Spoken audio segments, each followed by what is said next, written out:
what they have done to our country by allowing these millions and millions of people to come into our country.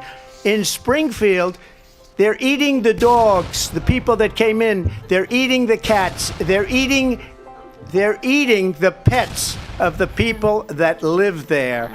And this is what's happening in our country, and it's a shame. Hello, everybody. So, if you didn't know, some Republicans, including Trump, have made the claim recently that Haitian migrants in Springfield, Ohio, have been eating pets. Now, I don't really care if this is true or not, or whether it's racist to even think so. What I'm really interested in is the reactions to this. And with all things that happen, there are a bunch of memes about this. For example, Trump protecting the dogs and cats of America. But also, there's this one, which is what precisely inspired this video. Now look at this meme. English breakfast versus Haitian breakfast. So for you boomers who are watching this, I believe that this meme is supposed to be post-ironic, where it's portraying the English guy as this kind of weak guy, and the Haitian guy as this Chad who eats, dogs and cats. But it's ironic because the actual point it's trying to make is that eating dogs and cats is barbaric. And this, of course, is the general sentiment among Republicans. For example, do PETA and other animal welfare organizations actually care about animals? No, because most of the time in those organizations are virtue-signaling woke communist scumbags who drop the ball when it's time to do the right thing. Agree that these images are funny to supporters, but if I was on the fence and the opponent's immigration policies led to people's pets being eaten, I think that would sway me. I said this last night. City officials deny it. Well, they're usually the last to know. There's so much miscommunication. If even one pet was killed and consumed, that is something that needs to be addressed. As if it's Kamala Harris's fault that even one singular pet was consumed in Springfield, Ohio. Either way, I can see why people would be against killing and eating innocent dogs and cats with a will to live. But these people, it just seems pretty cult-like and dogmatic to me. Anyone else? It's like these people are absolutely not at all open-minded about the idea of killing and eating dogs and cats, and they're really trying to proselytize and preach to you about how good their lifestyle is. Like, if you don't want to kill and eat dogs and cats, I mean, good for you. I guess you're a better person than I am. But that doesn't mean everybody on the planet has to ascribe to your moral view, right? Not everybody is as virtuous as you. And also, not everybody has the means to not kill and eat dogs and cats for no discernible reason. For example, not eating dogs and cats can get expensive, and you're also just not considering the possibility that someone might have, for example, a medical condition that you don't know about, you ableist, that prevents them from surviving unless they eat dogs and cats. Also, by saying that it's wrong to kill and eat dogs and cats, you're actually practicing some sort of cultural imperialism. For example, it's in some cultures and some indigenous cultures, such as some people in China, to kill and eat dogs and cats for their dinner. Therefore, it's okay for Haitian migrants in Springfield, Ohio to kill and eat dogs and cats. To say that Haitian immigrants shouldn't be eating dogs and cats is also just flat out ignoring the food chain. Like, you animal rights activists are so stupid that you don't even realize that we humans are just better than dogs and cats, and therefore dogs and cats should die. It's just a fact of nature that those who want to murder others and have the means to do so will do it. So why are you denying nature? It just seems that you animal rights activists can't understand the simple idea that for something to live, something else must die. Therefore, there's no ethical difference whatsoever between eating something non-sentient and something that is sentient with a will to live when you absolutely do not have to. Okay, on to the part of the video where I'm actually serious. Take a look at this meme again. The double standard here is actually incredible because the food on the top and the food on the bottom are literally the exact same. But apparently, one of them is barbaric and the other one isn't. Why? Because the image they used for the food on the bottom is live animals?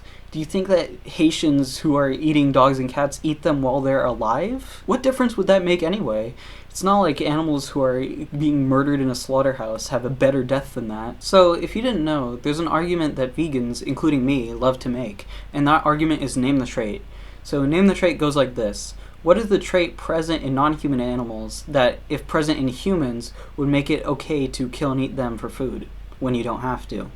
Now, the point of Name the Trait is to make the carnist you're arguing against realize the similarities between humans and non-human animals, which would grant us both the right to life, right? And those similarities can be stuff such as sentience, intelligence, self-determination, a will to live. So the most common argument that you'll get when you use Name the Trait is that the morally significant trait difference is intelligence.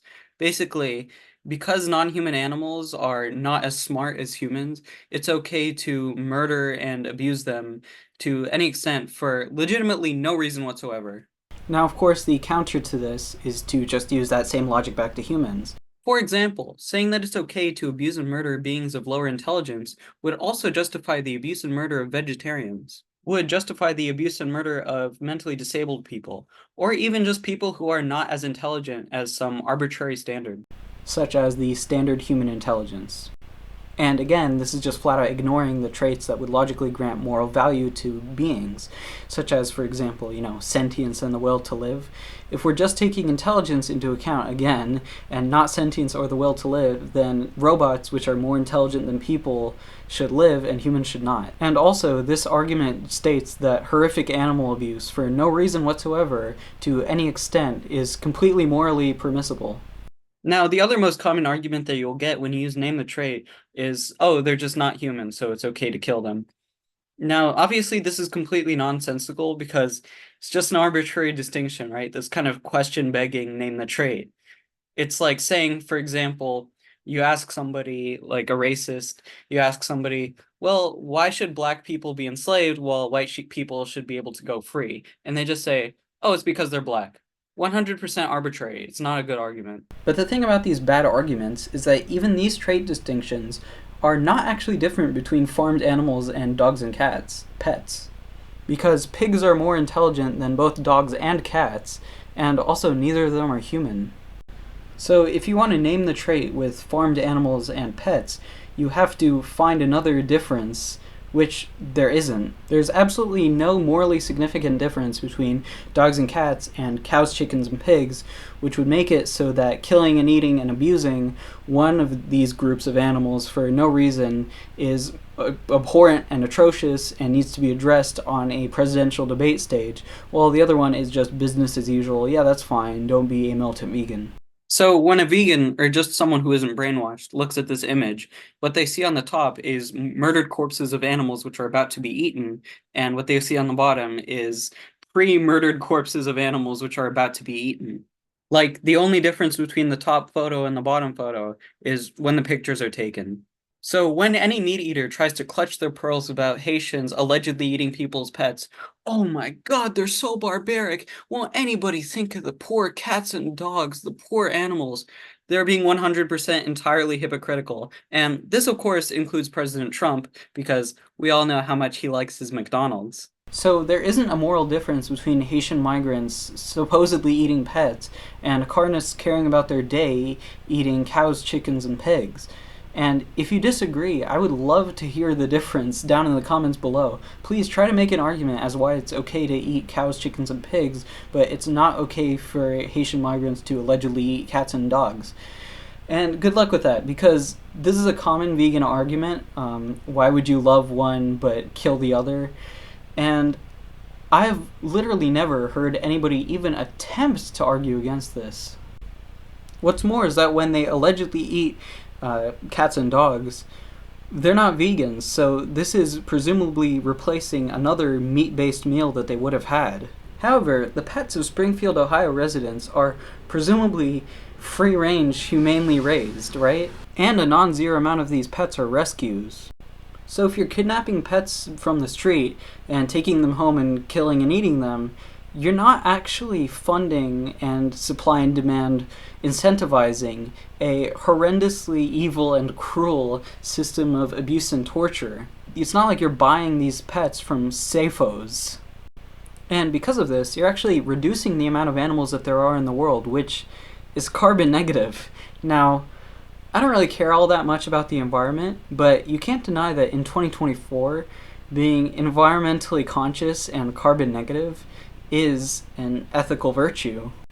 So because eating pets is better in every measurable way than eating factory farmed animals, and because Haitians who are, again, allegedly eating pets in Springfield, Ohio, are presumably replacing other animal-based foods, animal-based meals that is, it's actually morally virtuous for them to be kidnapping and eating these pets off the street. So, hashtag vegans for peticide. Thanks for watching.